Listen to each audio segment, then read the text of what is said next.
ઉતિ, મનવંતર, ઈશાનું કથા, નિરોધ, મુક્તિ ને આશ્રય, આમ દશવિધ લીલાઓનું વર્ણન છે. અને એટલા માટે મહાપુરાણ છે. જો આપણે ત્યાં 17 ને 18 પુરાણોની જે ચર્ચા છે, મદ્વયમ ભદ્વયમ ચૈવ બ્રત્રયમ વ ચતુષ્ટયમ અનાપદ લિંગ પુષ્કુષ્કાની પુરાણાની પૃથક પૃથક એક શ્લોક છે સંસ્કૃતમાં, એમાં 17 પુરાણોની ગણના, 18 પુરાણની ગણના આવે. તો આવા 18 પુરાણોની જે કથા, એમાં 18મું શ્રીમદ ભાગવત એ મહાપુરાણ છે. જ્યારે વ્યાસજીને શોક થયો, નારદજી આવીને સ્મૃતિ કરાવી, અરે તમારા હૃદયમાં ભાગવતજી છે અને જેના માટે જન્મ લીધો છે એ કાર્ય ન કરો ત્યાં સુધી સંતોષ અને આનંદ ક્યાંથી પ્રગટે. અને ત્યારે સમાધિ ભાષામાં શ્રીમદ ભાગવતનું દર્શન થયું. તો એક નામ શ્રીમદ ભાગવત મહાપુરાણ, બીજું નામ શ્રીમદ ભાગવતજીનું વૈયાસકી સંહિતા. ભાગવતમાં અનેક જગ્યાએ તમે વૈયાસકી સંહિતાયામ યોગ, આપણે ત્યાં અનેક પ્રકારથી જ્યારે ભાગવતજીના વિરામનું બોલીએ છીએ ત્યારે એમાં વૈયાસિકી સંહિતા કહેવાય છે. વૈયાસકીનો અર્થ કર્યો કે વ્યાસસ્ય આપત્ય, વ્યાસજીના જે પુત્ર શુકદેવજી છે એ જ વૈયાસકી છે. એટલે કે સ્વયં વ્યાસજીએ શુકદેવજીને ભણાવ્યું અને શુકદેવજી આ કથાને ગાઈ. અને અમારા તો વલ્લભાખ્યાનમાં ગોપાલદાસ દિવસ એકાદની ઉત્તરા કુંવર પ્રતિ વ્યાસ નંદન બાકી.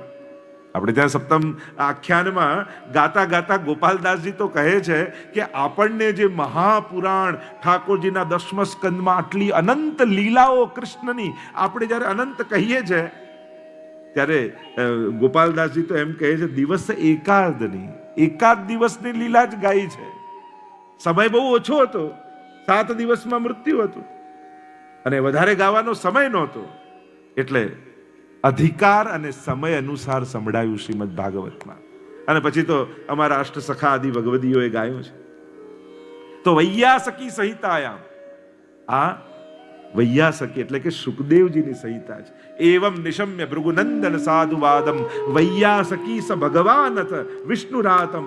10મ સ્કંદમાં પણ જ્યારે શુકદેવજીને પ્રશ્નો કર્યા પરીક્ષિત મહારાજે ભગવાન સંબંધી, કે ભગવાને આ ક્યાં ક્યાં નિવાસ કર્યો, કેટલી પત્નીઓ હતી, વ્રજમાં કઈ કઈ લીલાઓ કરી, અને જ્યારે પ્રભુ સંબંધી પ્રશ્નો 10મ સ્કંદના પ્રારંભમાં પરીક્ષિત મહારાજ સુખદેવજીને કરે છે અને સુખદેવજીની સમાધિ લાગી જાય છે.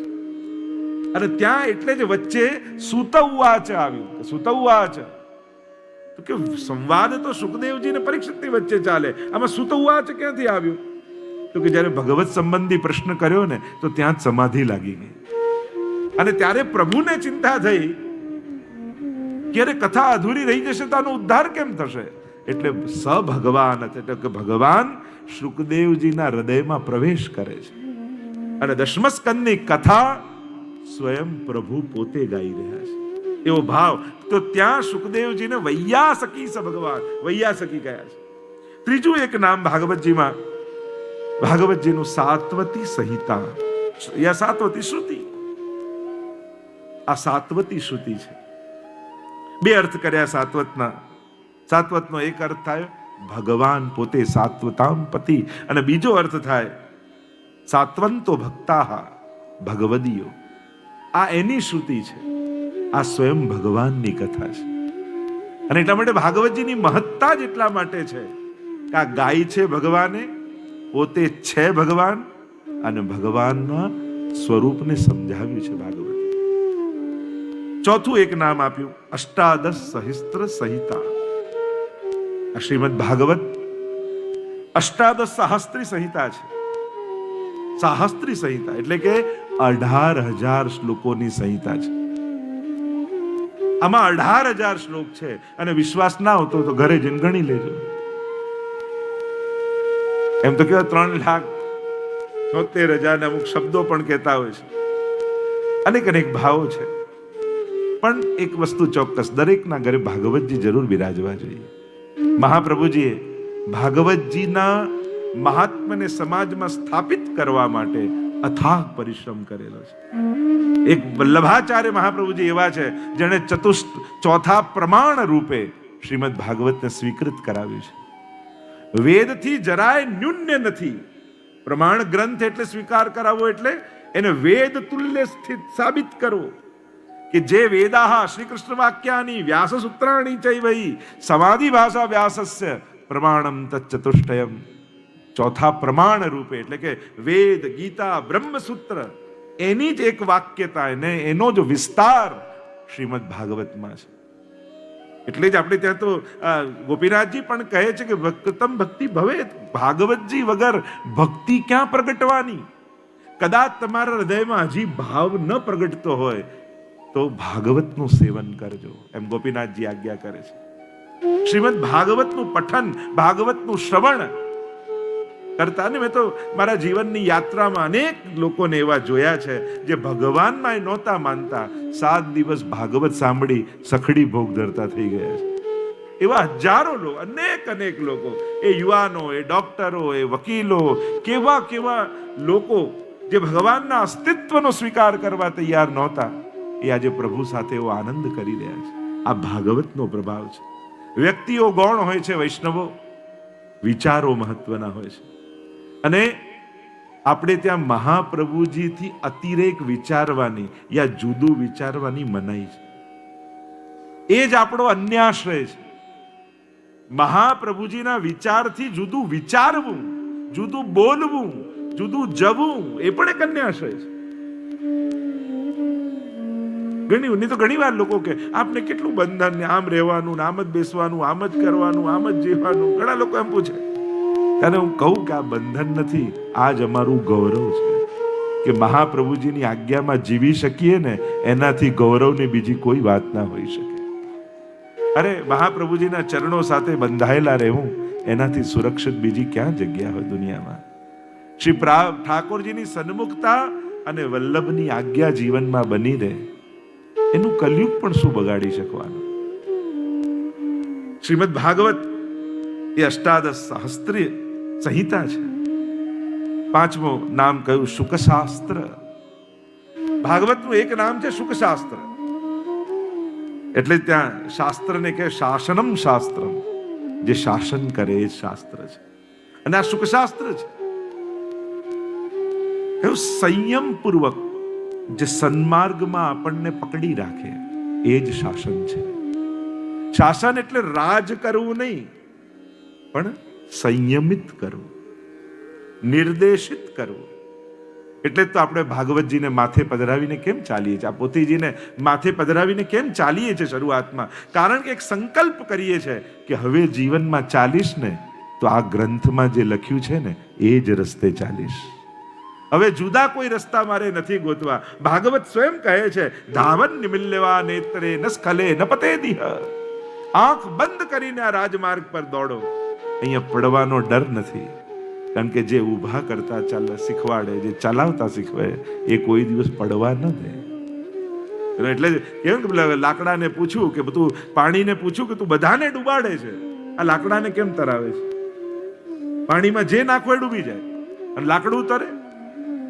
તો કે પૂછ્યું કે આ લાકડા જોડે તારી આવી કઈ પ્રીતિ છે? કોણ યહ પ્રેમ કી રીત? બધાને ડૂબાડે ને લાકડું તરે. તો કહ્યું અપનો સિંચ્યો જાન કે યહ બડેન કી રીત.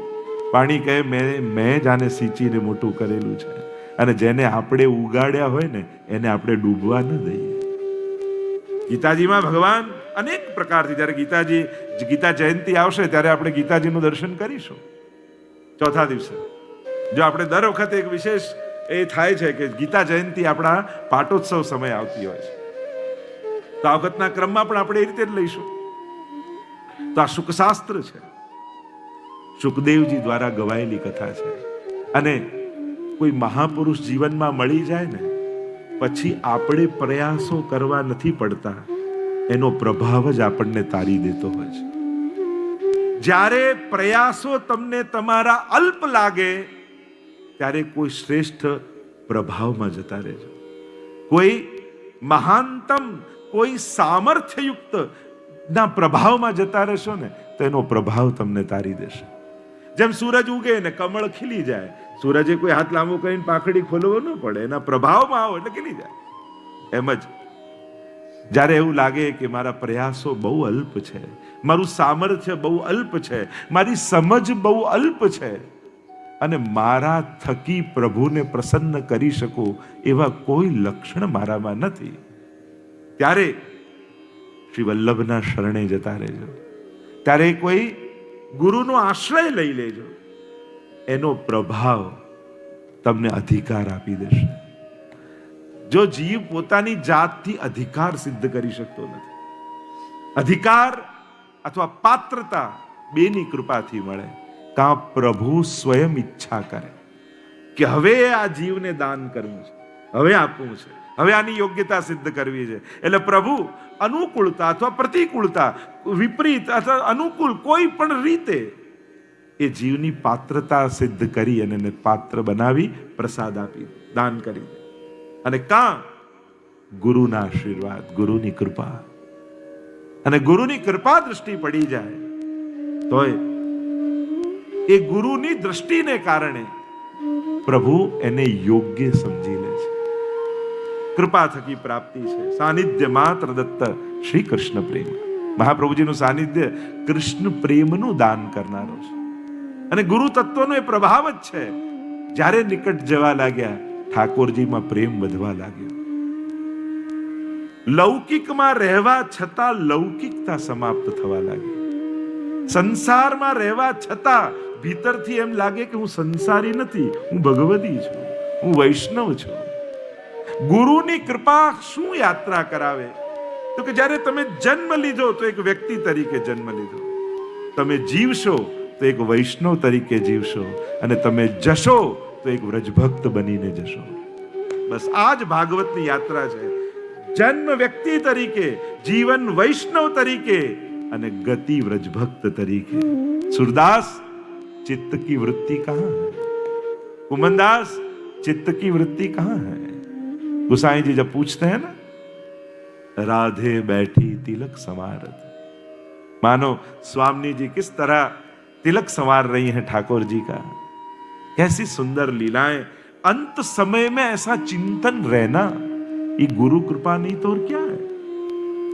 આપણે તો હવેલીમાં સેવામાં ઠાકોરજીની સામે બેઠા હોઈએ ને તોય મન ઠાકોરજીમાં નથી હોતું, તો અંત સમયે ભગવાનમાં હશે? ખાતરી ખરી? આપણું ભલે નહીં હોય પણ ઠાકોરજી ચોક્કસ સામે આવી જશે. આ કથા આદિ છે ને, આ સમય શું છે? આ કથાનો સમય તમે ખર્ચતા નથી, ભેગો કરો છો, અને અંત સમયમાં કથા સામે આવી તમને તારી દેતી હોય છે. એ પ્રભુને ખેંચીને લઈ આવતી હોય છે. અને નિશ્ચિત વાત છે, પ્રભુના જીવોની અન્યથા ગતિ પ્રભુ જ થવા દેતા નથી. આ ભાગવતનો પ્રભાવ જુઓ ને. શ્રાપિત સમર્પિત થઈ ગયો હતો તો શ્રાપ. પરીક્ષિત મહારાજે એવું કયું સત્કર્મ કર્યું કે એને ભાગવત મળે? પ્રાય આપણે બધા એમ બોલીએ ભાગ્યોદયેન બહુજન્મ સમર્જિતેન સત્સંગમમ ચ લભતે પુરુષો યદા વૈ મહદભાગ્યનો ઉદય થાય ત્યારે ભાગવત મળે. એવી બધી મહત્તાની વાતો કરીએ છે. પરીક્ષિત મહારાજે એવું કયું સત્કર્મ કર્યું? પાપ કર્યું ને, શ્રાપ જ લાગ્યો ને,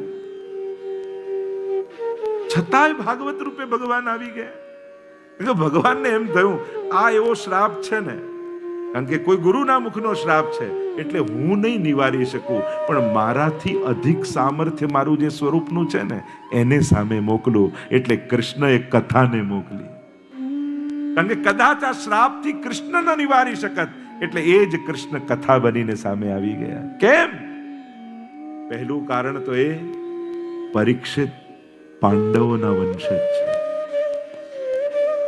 જેના ઘરે ભગવત સેવા થાય છે ને એના પૂર્વજો પ્રસન્ન થાય છે અને સંતતિ સુખી થાય છે.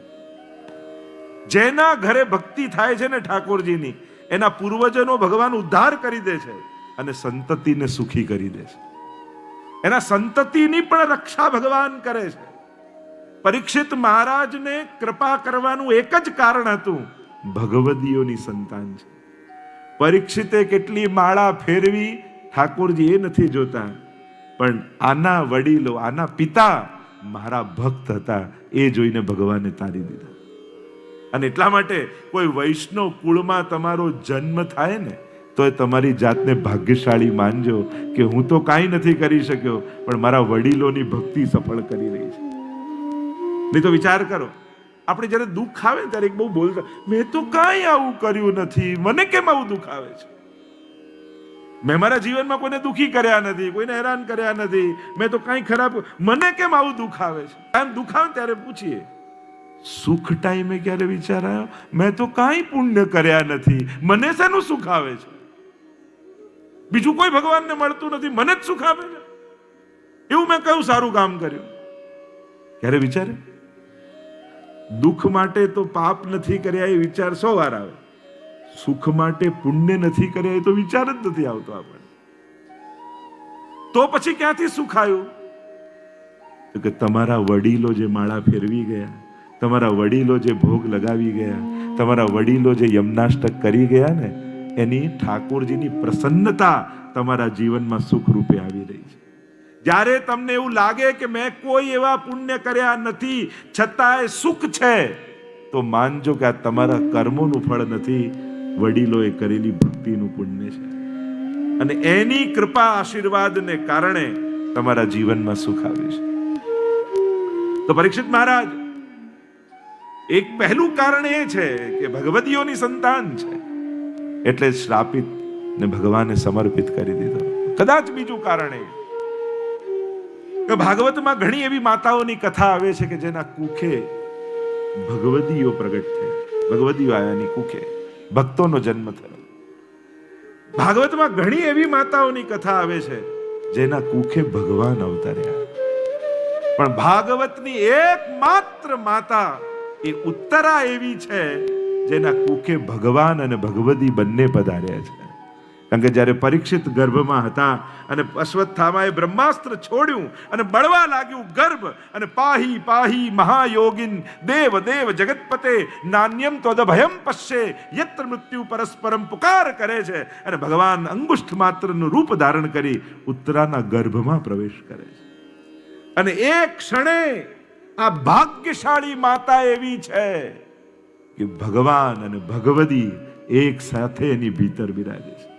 વિચાર કરો, બંને જન્મ્યા છે, બંને પ્રગટ્યા, અને ત્યારે ભગવાન વિચાર કરે, જેનો જન્મ બગડવા ન દીધો એની મૃત્યુ ક્યાંથી હું બગડવા દઉં? જે જન્મ સમયે મૃત્યુ, એમ તો કહેવાય છે કે મરી જ ગયા હતા અને જીવનમાં પ્રાણ ફૂક્યા, તો જેનું જન્મ બગડવા ન દીધો એનું મૃત્યુ પણ નહીં બગડવા દો. અને આમ વિચાર કરી ભગવાન પોતે કથાનું રૂપ ધારણ કરી સુખદેવજીના હૃદયમાં પ્રવેશી તત્રા ભવદ ભગવાન વ્યાસ પુત્રો પ્રગટ થઈ ગયા, સામેથી પધાર્યા છે. શોધ તો ઘણા કરે છે, પણ ભગવાન ઘણાને સાધન પકડાવી દે છે. પરીક્ષિતને તો ફલ રૂપે પોતે પધાર્યા, સુખદેવજી રૂપે હૃદયમાં વિરાજી. તો આ સુખશાસ્ત્ર છે, સુખદેવજીની કથા છે. છઠ્ઠું નામ ભાગવતજીનું પારમહંસ્યામ સંહિતાયામ. જ્યારે ભાગવતજી માટે બોલતા હોય ત્યારે બોલે પારમહંસ્યામ સંહિતા, પરમહંસોની આ સંહિતા છે, પરમહંસોની કથા ભાગવત છે. એટલે ભાગવતનું એક નામ પારમહંસ્યામ સંહિતા, પરમહંસોની, હંસ અને પરમહંસ. ફરક શું? હંસ હોય ને એની ભીતર વિવેક હોય કે નીર અને ક્ષીર, છૂટું પાડી દે, દૂધ દૂધ પી જાય, પાણી પાણી છોડી દે. પરમહંસ હોય ને એટલા કરુણામય હોય કે બંનેને જુદું પાડવાનો પણ ભેદ ન રાખે. એ દૂધ પર જેવી કૃપા કરે, પાણી પર પણ એવી જ કૃપા કરે. પુણ્યશાળી પર જેવી કૃપા કરે, પાપી ઉપર પણ એવી જ કૃપા કરે. એ જુદા પાડવાનું પણ ન. પરમહંસો કરુણામય હોય છે, અભેદ બુદ્ધિ વાળા હોય છે. એટલે એ એવા કરુણામય છે, એને છૂટા પાડવાની ચિંતા નથી, એને ઉદ્ધાર કરવાની ચિંતા છે. તો કહું પારમહંસ્યામ સંહિતાયામ, પરમહંસોની આ સંહિતા છે. અને એક એક એક એક તમે પરમહંસોના જ્યારે લક્ષણ જોવા જાઓ, કથાના તમે જ્યારે જુઓ, એના વક્તા અને શ્રોતાને જુઓ, કેવા કેવા ભગવતીઓના ચરિત્રો છે.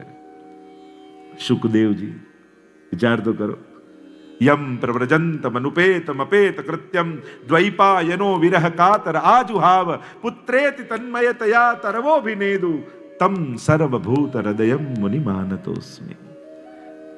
જેને ઈશ્વર સિવાય બીજું કઈ દેખાતું જ નથી. સર્વભૂત હૃદયમ. 16 વર્ષ સુધી માના ગર્ભમાંથી બહાર ના આવ્યા. વિનંતી કરે વ્યાસજી બહાર આવો, તો કે ભગવાન આવે ને મને વચન આપે કે એમની માયા નહીં સતાવે તો બહાર આવો. અને પ્રભુએ પોતે આવીને વચન આપ્યું કે સુખદેવ તને મારી માયા નહીં લાગે.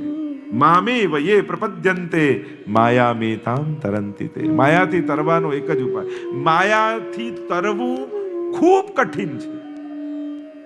માયાની જાળ કહી છે ને, માયા જાળ છે. એટલે આપણે બધા જ જાળમાં ફસાયેલા છીએ ને. જેમ મોબાઈલમાં તમારે શેનાથી આ બધું ચાલે? વોટ્સઅપ ને શું હોય મોબાઈલમાં? નેટ હોય ને. નેટને શું કહેવાય ગુજરાતીમાં? જાળ. હે બધા પાસે જાળ છે કે નહીં? આપણે બધા જાળમાં ફસાયેલા છીએ કે નહીં?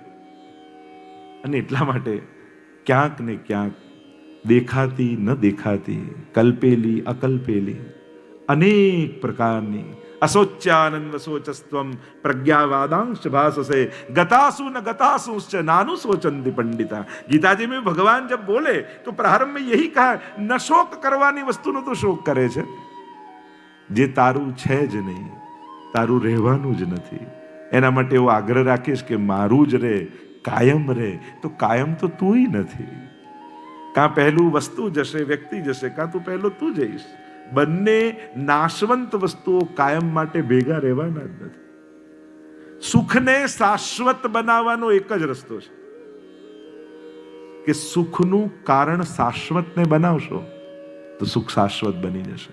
એટલે જ હું તો કહું ને કે ભગવાન પાસે ભક્તો સુખ માંગતા નથી, પણ ભગવાનને જ સુખ માને છે. આપણે માંગવું નથી, પ્રભુને જ સુખ માની લેવા છે. અને જેના સુખનું કારણ વિષય ભગવાન થઈ ગયો છે ને, એનું સુખ પછી ક્યારેય જતું નથી. કારણ કે એક ભગવાન જ શાશ્વત છે. એટલે હું કહેતો કે ભેગું કરેલું એને કહેવાય જે ભેગું આવવાનું હોય. જે ભેગું આવવાનું જ નથી એને ભેગું કરેલું માનવું પણ કઈ રીતે? એટલે દરેક વ્યક્તિએ વિચાર કરવો, ભેગું આવે એવું મેં શું ભેગું કર્યું છે? એવું શું ભેગું મારા જીવનમાં છે જે મારું ભેગું આવશે? લૌકિક સામર્થ્ય કરો, ખૂબ પ્રાપ્ત કરો, પણ પ્રયાસ એ કરજો કે એ પણ તમારા આત્મકલ્યાણનું કારણ બને. કારણ કે તમારા આટલા કઠોર પરિશ્રમ કર્યા બાદ, આટલો સમયનો ભોગ આપ્યા બાદ, આખા જીવનને ઘસાઈ નાખ્યા બાદ પણ એ જો તમારા આત્માના કલ્યાણનું કારણ ન બની શકે, તમારા પ્રભુના સુખનું કારણ ન બની શકે, તો પછી એ તો બંધન થઈ ગયું. મહેનત કરીને પણ ભાર અને બંધન ભેગું કરાય? તરી જવાય એવું કંઈક મેળવાય. અહીંયા જે સુખદેવજીની ચર્ચા ચાલી રહી છે તે એવા સુખદેવજી પારમહંસ્યામ સનત કુમારો જો કુમાર અવસ્થામાં, 5 વર્ષની અવસ્થામાં હરિશરણમ હરિશરણમ હરિશરણમ કરતા એમને કોઈ આયુ નથી લાગતા. એક એક તમે પરમહંસોની કથા ભાગવતમાં જુઓ, નવયોગેશ્વરની કથા જુઓ. કવિ હરિ અંતરિક્ષ પ્રબુદ્ધ પીપલા નાવિરોત દ્રુમિલ ચમસ્કર ભાજન નવ યોગેશ્વરો છે. અને કેવી અદ્ભુત કથાઓ છે. પરમહંસોની આ સંહિતા છે. 7મું નામ કહ્યું બ્રહ્મ સંમિતમ. બ્રહ્મ વેદ તુલ્ય છે શ્રીમદ ભાગવત. નિગમ કલ્પતરોર ગલિતમ ફલમ શુકમુખાદ અમૃત દ્રવ સંયુતમ પીબત ભાગવતમ રસમાલયમ મુહુરહો રસા ભુવિ ભાવુકા. એટલે જ પ્રથમ સ્કંદના મંગલાચરણમાં ભાગવતજીના સ્વરૂપને સમજાવતા ત્યાં ભાગવતમાં વ્યાસજી મંગલાચરણ કરતા કહે નિગમ કલ્પતરોર, વેદ રૂપી કલ્પ વૃક્ષ. અને મહાપ્રભુજી કહે ભાગવત સમાધિ ભાષા છે, એમાં રૂપક નથી, આવું વૈકુંઠમાં વૃક્ષ છે. નિગમ કલ્પતરોર ગલિતમ ફલમ શુકમુખાદ અમૃત દ્રવ સંયુતમ. અને કલ્પ વૃક્ષ, વેદ રૂપી કલ્પ વૃક્ષ ઉપર લાગેલું શ્રીમદ ભાગવત એ ગલિત ફળ છે. જેમાં નથી ઠાળ ઠળિયો, નથી છાલ. પીબત આજ્ઞાર્થ પ્રયુક્ત કર્યો, પીઓ આને. સત્સંગ સંભળાય નહીં, સત્સંગ પીવાય. એટલે જ આપણે કે રસપાન મહોત્સવ, પુષ્ટિ રસપાન મહોત્સવ, યા ભાગવત રસપાન. આપણે કેમ રસપાન કહીએ છીએ? શ્રવણ મહોત્સવ કેમ નથી લખતા? કારણ કે કથા એ કેવલ કાનનો વિષય નથી, એ તો જીવનનો વિષય છે. કથા કેવલ કાન પ્રવેશવાના માધ્યમ હોઈ શકે છે, પણ એનો પ્રભાવ તો રોમ રોમ પર થાય.